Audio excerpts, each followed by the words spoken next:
Hi, welcome to the Highland Cow's first stab along. So we're going to do a little bit on your tools and equipment. First, I'm going to talk about 38 star needles to begin with, because they're the ones that we use. Star means that there's 4 faces on there. It's sort of like that, which gives you a greater surface area for stabbing.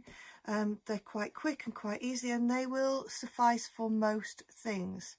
You can get 40s, which are fine still, and they're really good for tiny little detail, and if you're working with finer fibres.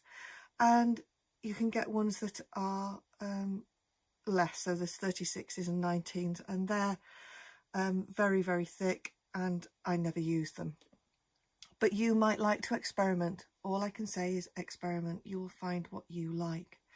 Now, the next thing is dexterity and technique. Now, what you want to be doing is, if you're unsure whether somebody's capable of doing it, what you do is you hold your less dominant hand out, and then with your other hand, you tap like you're sieving.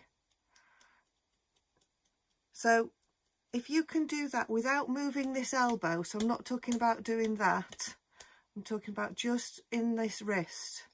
If you can do that, and then you can move around in a circle, that's the action that you're going for, because that means that you've got real fine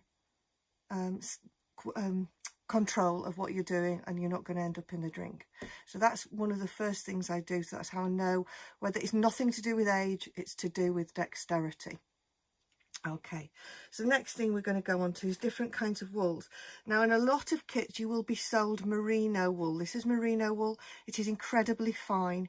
Its staple length, which is the length that the wool grows to from the skin to the tip of its wool before it's shorn, is around 10 centimeters, 4 inches, even a bit longer. Okay, now you imagine stabbing all that down. You've got an awful long way to go before it is stabbed down. It's very fine, so it will catch. Because it's so fine, it will leave holes, and it will be frustrating, and this is where a lot of people come unstuck. Some people love it, and maybe it's because they've learned and they've got perseverance and they just like it, but a lot of people don't, and I am one of them. It's for wet felting as far as I'm concerned, which is a different kettle of fish altogether. So that's merino.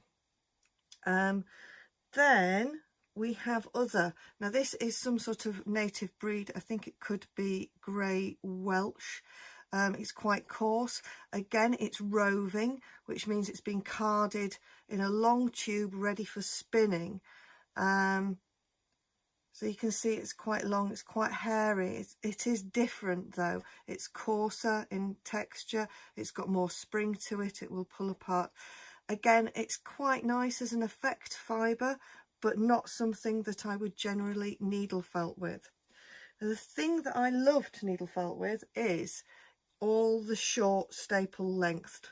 So things like Perrendale, Corriedale, Bergschaft, Norwegian, C1, Pels, they're all wools that are really good for needle felting, and they have basically, look, a tiny little staple length. So when you stab that down, however you do it, it is all going to come together really easily, really nicely. It's going to make your life a lot easier and a lot more pleasant.